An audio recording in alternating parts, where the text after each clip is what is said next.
Salam Pramuka. Assalamualaikum warahmatullahi wabarakatuh. Yang kami hormati, kami banggakan kakak-kakak peserta kursus pembina pramuka mahir tingkat dasar golongan penegak di kuarter cabang Banyuwangi tahun 2020. Puji syukur alhamdulillah kita aturkan kehadirat Tuhan Yang Maha Esa Subhanahu wa taala telah melimpahkan rahmat, nikmat serta hidayahnya pada kita semua sehingga kita dapat bertemu di ruang virtual ini dengan keadaan sehat walafiat tanpa kurang satu apapun.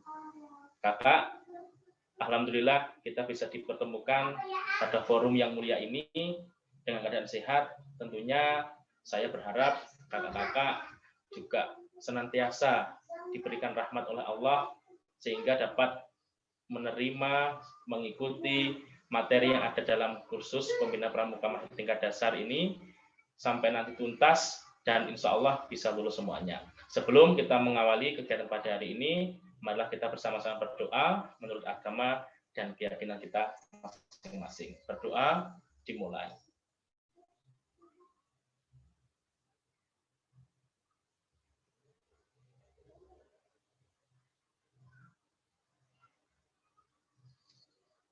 Selesai. Baik kakak-kakak, materi kita pada hari ini yaitu kita akan belajar tentang metode membina pramuka penegak. Sebelumnya, seperti pepatah mengatakan, tak kenal maka tak sayang. Sebelum kita mengawali kegiatan pada hari ini, sebelum kita masuk ke materi yang pertama ini, yaitu metode membina pramuka penegak, alangkah baiknya kita berkenalan terlebih dahulu. Nama saya adalah Nanang Kuswoyo, saya berasal dari Partai Ranting Serono, kebetulan juga tergabung di dalam Korps pelatih uji kelacap macan putih pada cabang Banyuwangi. Nah, demikian sekilas perkenalan dari saya. Langsung saja kakak, kita untuk belajar tentang metode membina pramuka penegak.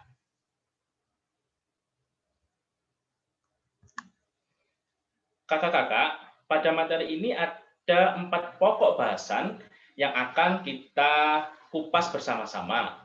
Yang pertama yaitu mengenal ragam metode membina. Yang kedua yaitu mengidentifikasi cara belajar efektif dan efisien. Yang ketiga, menerapkan sistem AMONG dalam dunia penegak. Sedangkan yang keempat, yaitu menentukan metode membina yang sesuai dengan tujuan. Nah, langsung saja kita masuk kepada poin kita yang pertama, yaitu mengenal ragam metode membina. Mengenal ragam metode pembina. Kakak, sebelum kita lanjutkan, mari kita bersama-sama mengidentifikasi apa sih membina. Yaitu membina merupakan kegiatan memperkenalkan, ya, menumbuhkan, membimbing dan mengembangkan. Ingat, membina pramuka merupakan kegiatan memperkenalkan, menumbuhkan, membimbing dan mengembangkan. Yang pertama yaitu kepribadian. Jadi dengan adanya kegiatan pembinaan ini diharapkan dapat merubah kepribadian atau kualitas nilai diri dari peserta didik yang kita bina. Yang kedua yaitu pengetahuan dan keterampilan. Tidak hanya sekolah, di dalam pendidikan kepramukaan itu juga menuntut adanya pemberian pengetahuan dan keterampilan bagi peserta didik kita. Selain kita memberikan kepribadian, kita juga dituntut untuk memberikan pengetahuan, terutama yaitu keterampilan juga. Yang berikutnya yaitu minat, keinginan, bakat, serta kemampuan peserta didik kita sehingga menjadi manusia yang kreatif, inovatif, pelopor, dan mandiri. Nah, muara dari kegiatan pembinaan pramuka yang kita lakukan kepada didik kita itu, yang terakhir yaitu menumbuhkan atau mengembangkan minat, kemudian mengembangkan keinginan, kemudian memupuk bakatnya, serta kemampuan peserta didik kita sehingga menjadi manusia. Ingat, menjadi manusia yang kreatif, kemudian inovatif, ya, suka dengan pembaruan, pelopor, dan mandiri. Nah, di dalam kepramukaan ini, dari dulu sudah kita ketahui bahwa dalam pramuka ini kita mengajarkan kreatif jelas, kemudian inovatif, suka dengan hal-hal yang baru, menciptakan ide-ide baru. Pelopor, pramuka itu sebagai pelopor, kita semakin selalu di depan. Dalam hal apapun kita semakin di depan. Pembentukan karakter, jauh sebelum ada program pemerintah untuk pembentukan karakter, di dalam pramuka sudah ada pendidikan karakter sejak pertama kali pramuka ada. Kemudian yaitu mandiri. Di dalam pramuka itu kita diajarkan untuk mandiri, mulai dari siaga, kemudian penggalang, penegak, juga pandega. Bahkan sampai pembina pun kita juga mengutamakan yang namanya kemandirian, begitu Kakak. Yang selanjutnya yaitu untuk mendapat membina dengan baik, maka seorang harus mengenal. Ya, saya ulangi lagi, untuk dapat membina dengan baik, maka seseorang harus mengenal, mengerti dan memahami dengan benar. Ya, apa saja itu? Yang pertama, siapa yang kita bina? Ya, siapa dulu yang kita bina? Apakah adik-adik siaga, apakah adik-adik penggalang, apakah adik-adik penegak, apa adik-adik pandega. Nah, kita harus memahami terlebih dahulu. Kita harus mengenali terlebih dahulu siapa yang akan kita bina. Kemudian sifat-sifatnya seperti apa? Sifat dasarnya seperti apa? Karena karakteristik sifat-sifat dasar dari tingkatan pramuka mulai anggota siaga sampai pendega itu memiliki sifat yang berbeda-beda, karakternya berbeda-beda. Kemudian sifat dasarnya juga berbeda. Yang berikutnya latar belakang kehidupan juga berbeda-beda.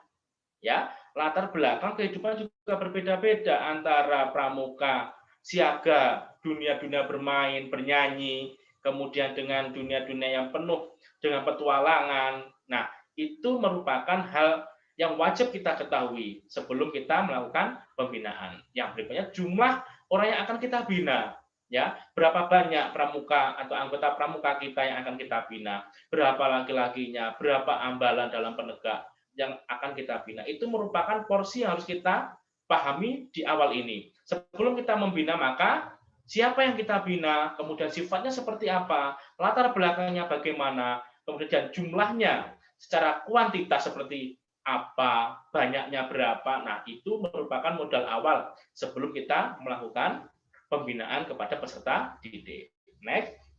Selanjutnya, ada beberapa metode, Kakak, karena tadi kita membahas tentang metode dalam kepramukaan atau dalam pembinaan pramuka, ada beberapa metode yang dapat kita terapkan ya di dalam kegiatan pembinaan pramuka agar kegiatan tidak monoton dan lebih bervariasi. Sama, Kakak, sebenarnya dengan kita mengajar ya bagi kita yang profesi sebagai seorang pengajar atau pendidik, mengajar pramuka atau membina pramuka itu sama halnya dengan kita melakukan pembelajaran dengan siswa kita sehari-hari. Ya, perlu adanya variasi, kemudian adanya metode-metode yang berganti-ganti sesuai dengan tujuan pembelajaran kita, sesuai dengan karakteristik siswa yang kita ajar. Nah, di dalam pramuka juga seperti itu.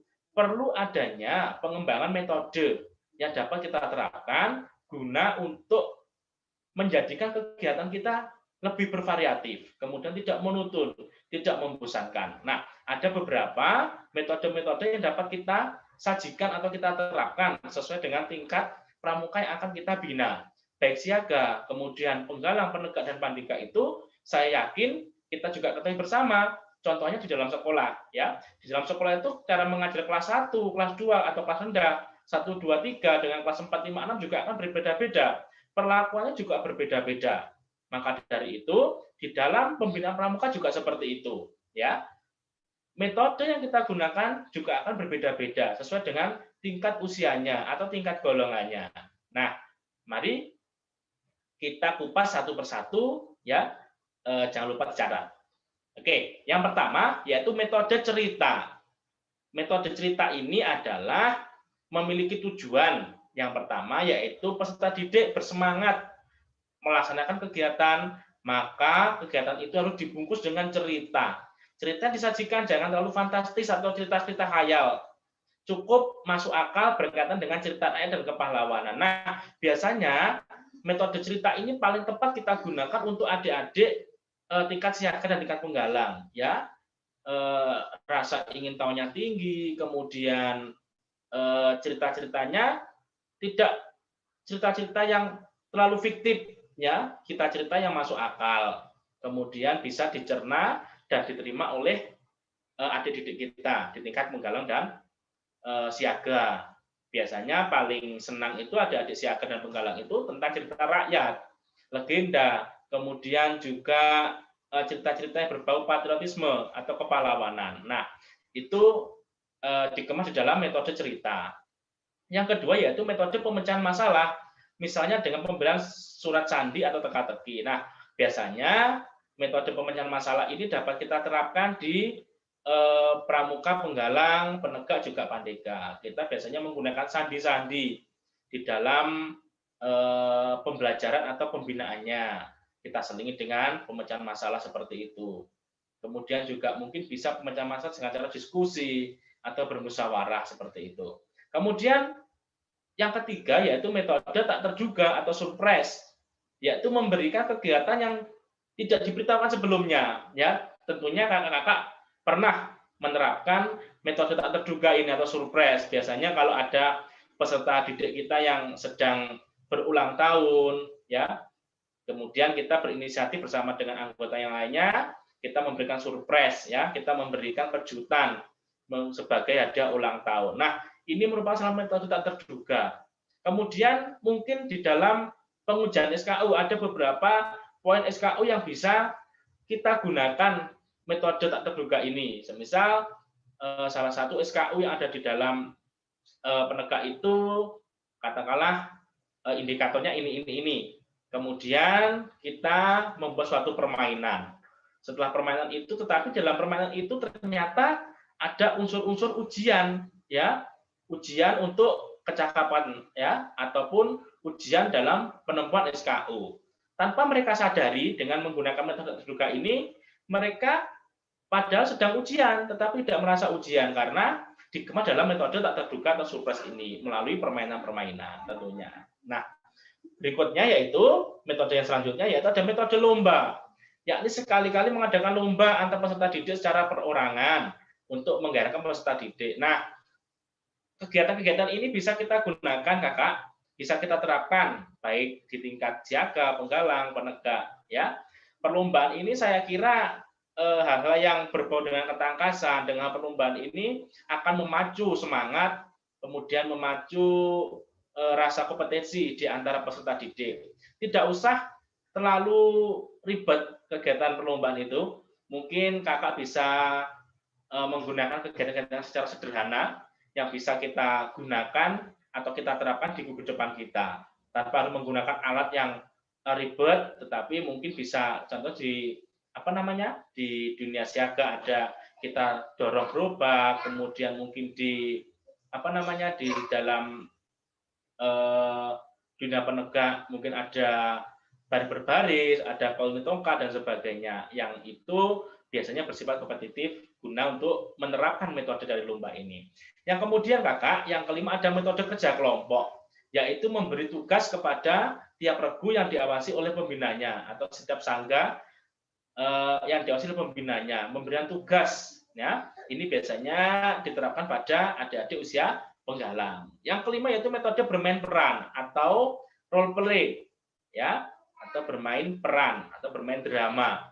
Yaitu peserta didik diminta untuk memerankan suatu peran dalam atraksi api unggun, semisal ya dalam upacara api unggun atau penyalaan api unggun itu ada atraksi-atraksi. Nah, di situ kita bisa mengarahkan adik-adik kita untuk bermain peran, semisal ada drama apa gitu yang bisa kita bermain bersama-sama dengan peserta didiknya. Nah, itu salah satu metode bermain peran. Kemudian ada metode bermain peran. Sudah. Yang berikutnya yaitu metode pangkalan, yaitu menggunakan pos atau pangkalan sebagai tempat untuk memberikan latihan tentang beberapa hal sekaligus dalam waktu yang bersamaan. Misal dalam kegiatan perjari, setiap pos-posnya kita gunakan untuk memberikan materi. Sebagai tempat latihannya, kita bentuk beberapa pos-pos yang nanti setiap pos itu nanti juga akan diberikan materi-materi yang diberikan oleh kakak pembina. Itu namanya metode pangkalan. Kemudian ada metode belajar sambil melakukan, ya, yaitu peserta didik diberi latihan sekaligus mempraktekkan, misalnya tali temali kakak, ya, kemudian ada simapur, kemudian ada LKBB, ya, lomba ketangkasan dan baris berbaris. Itu merupakan contoh-contoh kegiatan yang bisa kita gunakan untuk menerapkan metode belajar sambil melakukan, ya. Selain meningkatkan kompetensi di antara peserta didik, kita juga bisa langsung ya memberikan penilaian terkait apa yang kita berikan pada saat memberikan materi. Kira-kira sejauh mana daya serap materi yang kita berikan kepada peserta didik kita. Kemudian yang ke-9 yaitu metode diskusi, yaitu mengangkat suatu tema untuk dipecahkan bersama baik peregu ataupun satu pasukan dalam pimpin oleh seorang pembina. Nah, di sini dicontohkan pada pramuka penggalang. Bisa menggunakan metode diskusi ini. Untuk penekat juga bisa. Ya, untuk pandekat juga bisa. Diskusi ini tentunya harus dengan pengawasan seorang pembina atau anggota dewasa, karena pramuka itu merupakan kegiatan di bawah pengawasan atau kehadiran anggota dewasa atau pembina. Nah, selanjutnya yaitu yang kedua, pokok bahasan kita yaitu mengidentifikasi cara belajar efektif dan efisien. Ya, efisien bermakna satu tempat atau tepat atau sesuai untuk mengerjakan, ya, atau menghasilkan sesuatu dengan tidak membuang-buang waktu, tenaga dan biaya. Efisien, tidak berfoya-foya, tidak memfoya waktu, tidak membuang waktu, ya, tidak membuang tenaga, tidak membuang biaya, tepat sesuai dengan yang dikerjakan. Kalau kita mengerjakan satu, ya kita selesaikan satu dengan tepat waktu, tidak usah kita olor-olor waktunya dalam mengerjakan hal yang sekiranya menyangkut hajat orang banyak. Yang kedua, mampu menjalankan tugas dengan tepat dan cermat, berdaya guna tepat guna. Nah, ini mampu menjalankan tugas dengan tepat waktu bisa dikatakan dengan disiplin, ya, mampu menjalankan tugas dengan tepat waktu, berdaya guna tepat guna. Jadi segala sesuatu itu yang kita kerjakan hendaknya memiliki manfaat, ya, memiliki kegunaan. Kemudian efektif bermakna satu, ada efeknya, ada akibatnya, ada pengaruh, ada kesannya, ya. Segala sesuatu yang kita lakukan itu hendaknya ada akibatnya, kemudian ada pengaruhnya, ada kesannya di dalam hal apapun itu. Kemudian manjur atau mujarab, intinya kegiatan itu bisa memberikan hasil yang efektif, ya, yang manjur dan mujarab, kata lain seperti itu. Kemudian berhasil guna dalam usaha dan tindakan. Nah, itu merupakan identifikasi atau pengertian dari belajar efektif ataupun kata efektif dan efisien. Selanjutnya, 3 langkah cara belajar efektif dan efisien. Ya, di sini karena pokok kita ada materi cara belajar yang efektif dan efisien, ada 3 langkah. Yang pertama yaitu memilih metode mengajar sesuai kebutuhan peserta didik. Nah, hal ini tentunya sangat penting sekali. Di dalam suksesnya kita memberikan pengajaran waktu di sekolah, memberikan metode saat kita memberikan pelatihan maupun pembinaan pramuka, maka memilih metode mengajar sesuai merupakan hal mutlak yang harus kita lakukan. Ya, memilih metode mengajar yang sesuai merupakan kebutuhan sesuai dengan kebutuhan peserta didik kita. Metode dapat kita artikan dengan cara menyampaikan materi kepada peserta didik. Oleh sebab itu, cara yang dipilih sesuai dengan peserta didik kita. Metode yang akan kita gunakan untuk membina atau mengajar siaga, kemudian mengajar penggalang, mengajar penegak dan pandega tentunya berbeda-beda sesuai dengan porsinya masing-masing tingkatan. Dalam hal ini, karakter dan kemampuan peserta didik harus kita perhatikan. Bagaimana seorang pembina pastilah mengerti bagaimana cara menerapkan metode yang sesuai, ya. Metode yang sesuai itu yang bagaimana, kemudian semisal kita menerapkan ini sesuai apa tidak, itu yang bisa mengukur adalah diri kita sendiri sebagai seorang pembina. Oh, semisal peserta didik kita kalau saya mengajar materi ini, kemudian saya menggunakan metode ini kira-kira sesuai apa tidak. Nah, itu yang bisa mengukur adalah pembina sendiri, karena yang tahu ataupun belum sesuainya metode untuk diterapkan pada peserta didik itu hanyalah seorang pembina. Maka dari itu pembina memiliki peran penting dalam suksesnya pemberian materi atau mengajar pramuka di dalam gugus depan. Selanjutnya, yang kedua yaitu penataan bahan dan media latihan. Jadi kakak, di dalam membina pramuka itu sama dengan kita mengajar di sekolah, seperti saya sampaikan tadi. Kita butuh media, kita butuh bahannya, ya. Bagaimana kita bisa memanfaatkan media-media atau bahan-bahan yang ada di sekitar kita untuk apa tujuannya, yaitu untuk memperjelas tujuan dari apa yang akan kita sampaikan kepada peserta didik, ya. Kemudian materi perlu ditata dan diatur sedemikian rupa. Makanya sebelum membina kita harus memiliki rencana membina. Mungkin di dalam kegiatan belajar mengajar di sekolah itu ada namanya RPP, ya, rencana pembelajaran. Tetapi di dalam pramuka ada namanya rencana membina. Rencana membina itu kita ambil dari prodik, ya, atau program latihan yang telah kita susun di dalam gugus depan, maka kita bisa tuangkan di dalam rencana membina. Ya, di rencana membina itu sudah ada indikator-indikatornya, kemudian metode apa yang akan kita gunakan, kemudian media apa saja yang akan kita gunakan. Nah, maka dari itu seorang pembina tidak akan kehabisan materi, ya. Kalau kita kupas saja dalam SKU itu tidak habis dalam 1 tahun, ya, maka sangat disayangkan sekali, aneh sekali kalau ada seorang pembina wah kehabisan materi. Nah, bagaimana cara penataannya? Ya, bagaimana cara penyampaian kok bisa habis? Nah, maka dari itu sebagai seorang pembina hendaknya harus benar-benar mengetahui rencananya sesuai dengan program latihan sudah kita susun. Selanjutnya, membangun komunikasi yang baik, Kakak. Hal ini tak kalah penting, ya. Kalau sudah ada penyiapan materi dan sebagainya tadi, maka yang paling penting adalah melakukan komunikasi dengan peserta didik kita, ya.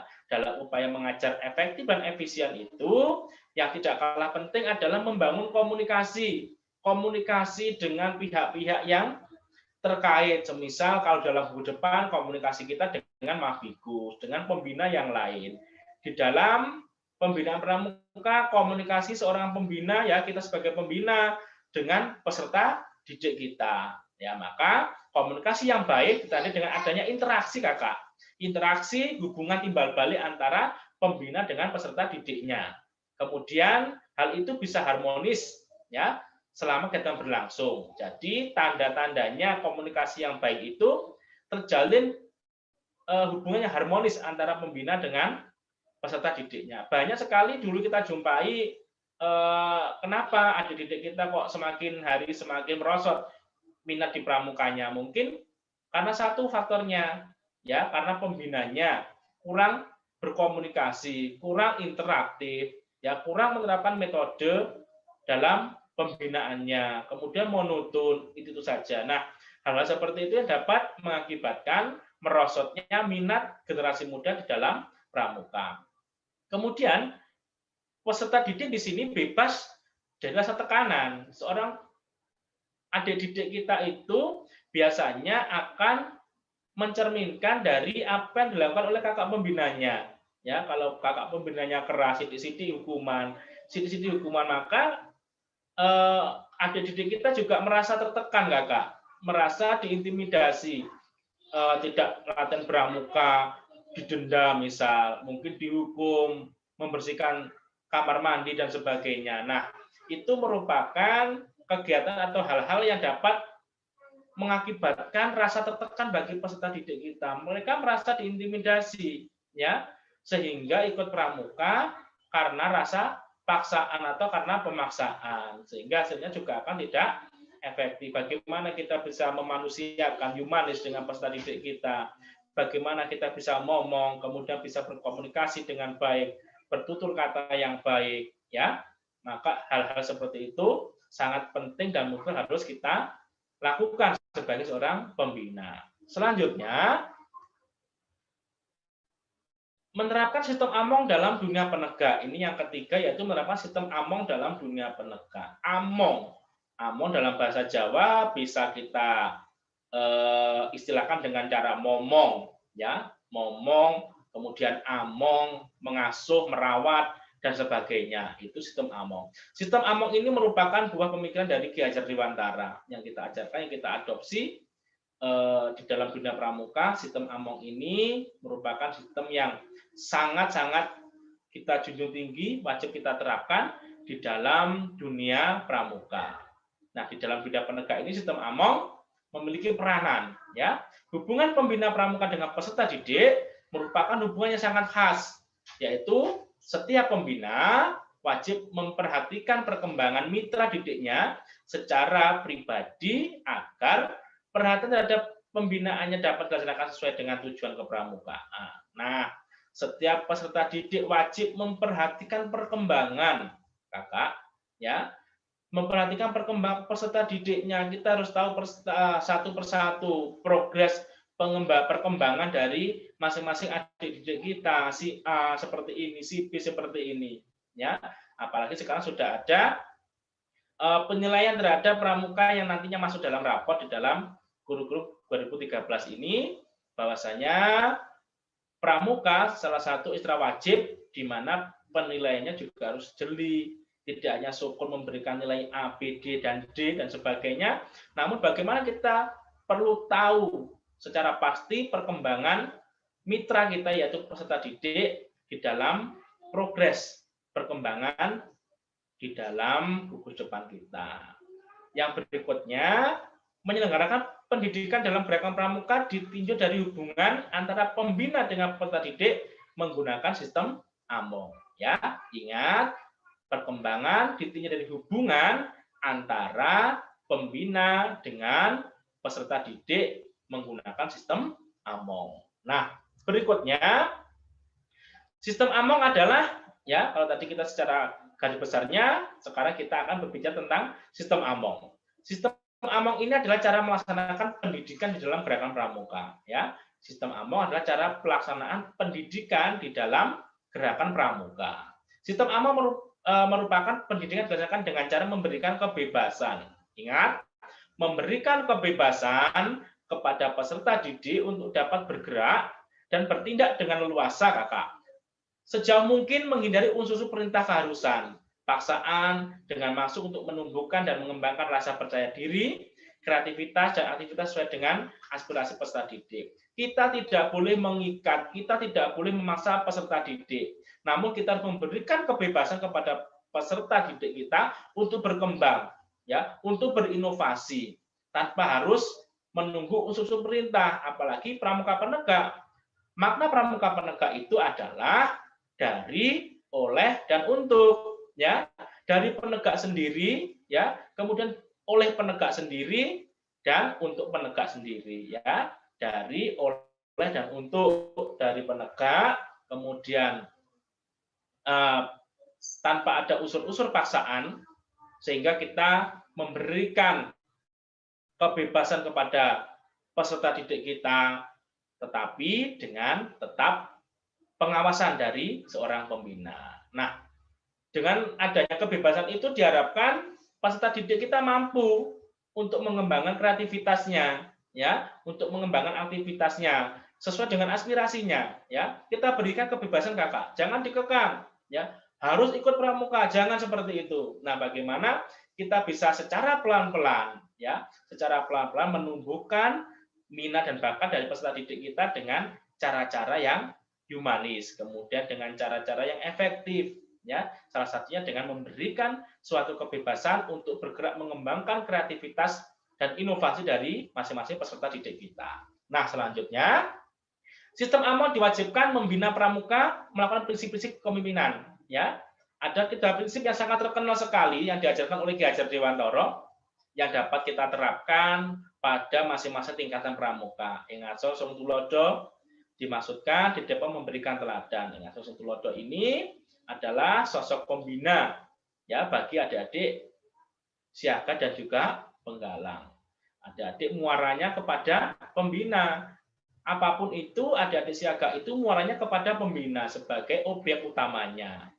Pengetahuan utama dari kakak pembina. Kemudian ing madya mangun karso, maksudnya di tengah-tengah mereka membina atau membangun kemauan. Nah, yang ketiga tuturi handayani, maksudnya yaitu memberikan daya atau kekuatan atau dorongan dan pengaruh yang baik ke arah mandiri. Tuturi handayani ini yang paling tepat, ya, porsinya bagi seorang pembina penegak. Jadi mereka biarkan berkreativitas, apalagi seorang pramuka penegak itu tanpa campur tangan pembina pun, ibaratnya, ya, kasarannya mereka juga sudah berjalan, ya, kita cukup memberikan instruksi-instruksi saja, mereka akan mengembangkan sendiri. Nah, itu peran Tutwuri Handayani di dalam pembinaan pramuka penegak. Selanjutnya, sistem AMONG dalam gerakan pramuka memberikan kesempatan kepada peserta didik untuk mengembangkan pribadinya, bakatnya, kemudian kemampuannya, cita-citanya, ya. Di sini peran pembina pramuka sebagai pamong, ya. Pamong itu orang yang melakukan sistem among disebut dengan pamong. Orang yang ngomong itu namanya pamong, ya. Pamong hanyalah menjaga, membenarkan, meluruskan serta mendorong, memberikan motivasi, tempat konsultasi dan bertanya. Nah, di dalam dunia penegak itu kita sebagai pembina, sebagai pamong, ya, yang tugas kita yang pertama itu membenarkan, kemudian meluruskan, ya, yang sekiranya kurang tepat, kita sebagai pembina melakukan evaluasi dengan meluruskan. Kemudian ada hal-hal yang sekiranya mungkin kurang benar atau kurang pas dari didik kita, maka disinilah tugas kita untuk memberikan motivasi, ya, sebagai tempat bertanya dan konsultasi. Jadi kita tidak mendominasi kegiatan ada di penegak, ya, yang dari penegaklah yang berusaha untuk mengembangkan sendiri kegiatannya. Kita sebagai pembina atau sebagai pamong hanya sebagai tempat konsultasi dan bertanya. Tetap kita pantau sebagai anggota dewasa. Kemudian peserta didik harus diperlakukan dengan dan dihargai sebagai subjek pendidikan, ya. Bukan hanya sebagai objek pendidikan, tapi subjek, ya. Bukan sebagai alat saja, tetapi juga sebagai pelaku. Nah, pendidikan yang hanya bergiat kalau disuruh pembinanya, tapi mereka diberikan kebebasan untuk bergerak.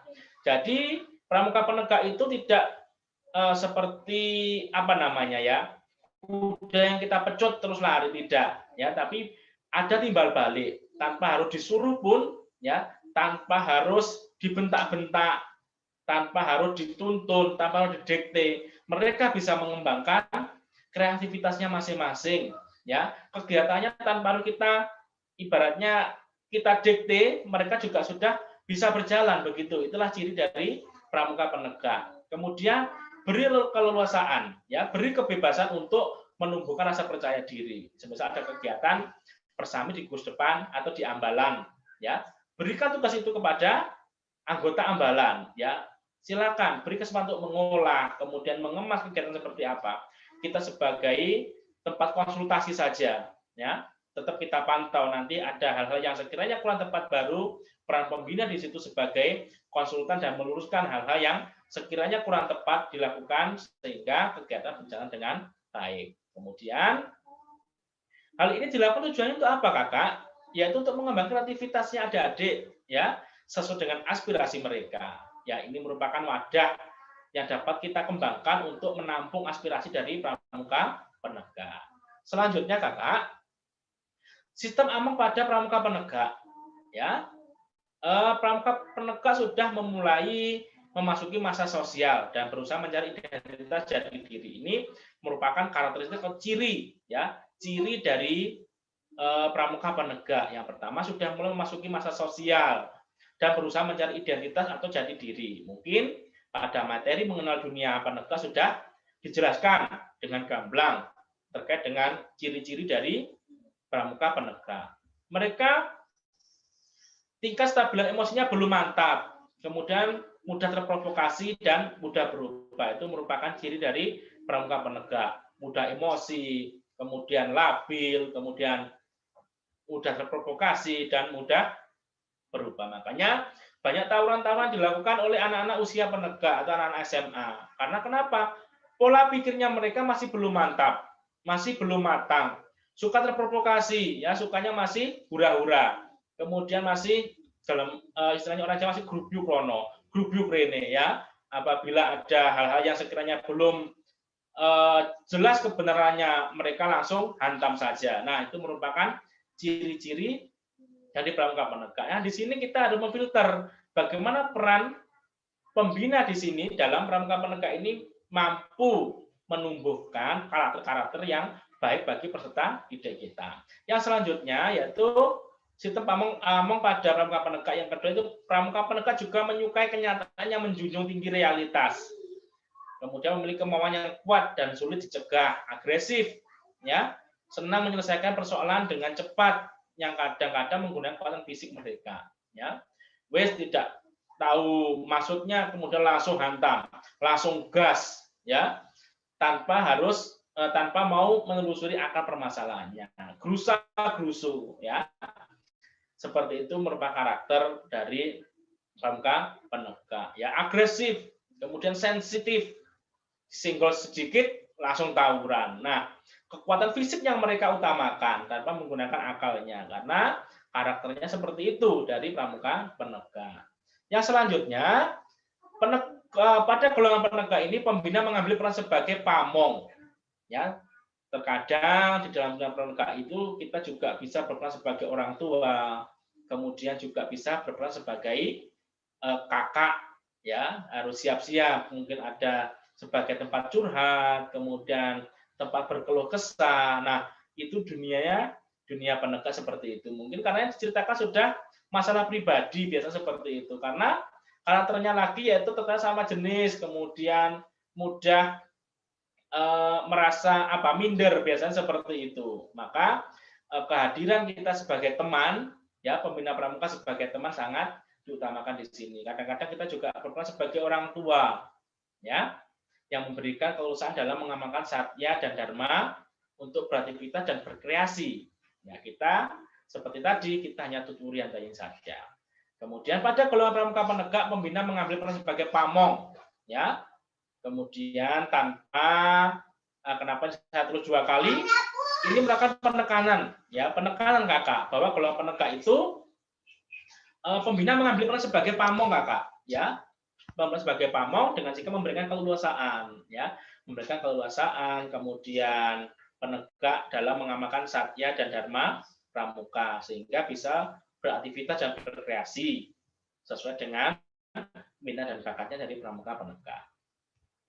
Selanjutnya kakak, materi kita yang terakhir, ya, sub pokok bahasan kita yang terakhir yaitu menentukan metode membina sesuai dengan tujuan, ya.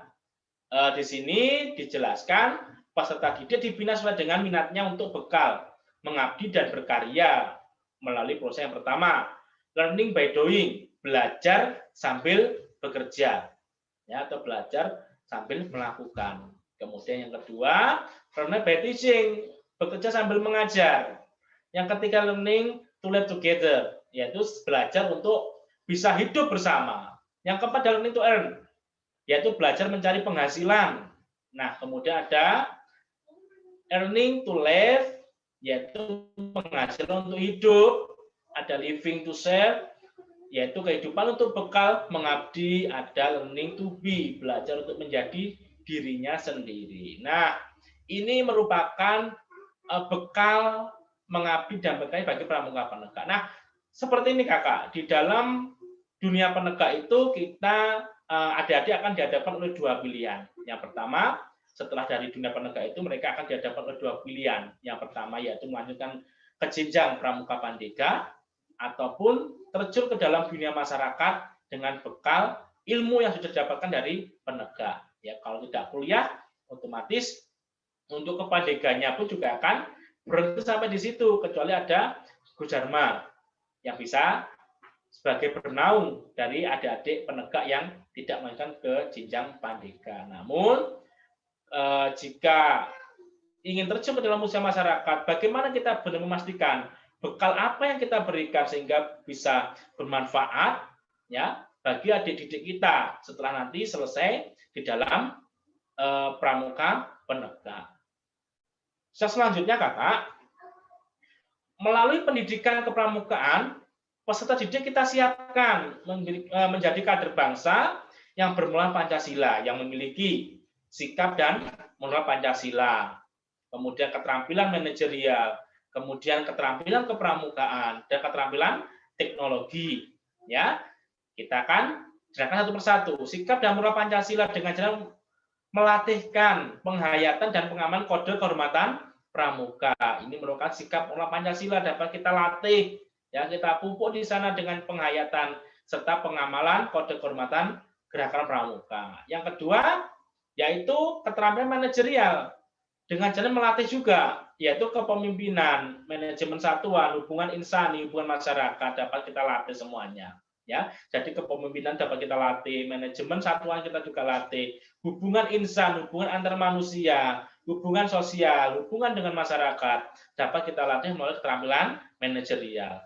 Kemudian juga keterampilan kepramukaan, ya, dengan cara melatih, melatihkan, memberikan pengamalan tentang bertahan hidup, survival, kemudian pengembaraan, pengabdian. Karena ciri dari pramuka penegak itu satu lagi yaitu suka berpetualang, ya, suka pengembaraan, suka pengabdian. Maka kegiatannya ada kegiatan wirakarya, kemudian ada kegiatan pengembaraan, ya, yang tujuannya bagaimana menarik, ya, karena karakternya adik-adik penegak itu memang suka dengan survival, dengan penjelajahan, dengan pengembaraan, ya, dengan pengabdian kepada masyarakat. Kemudian keterampilan teknologi dapat kita juga latih melalui apa? Kegiatan kewirausahaan. Maka bagaimana kita pramuka juga sebagai agen untuk mencetak para wirausahawan, ya, yang sukses dengan cara-cara ala pramuka begitu. Banyak sekali tokoh-tokoh yang dari pramuka yang sukses sebagai seorang pengusaha. Karena kenapa? Di dalam pramuka ini dapat kita katakan sebagai paket komplit.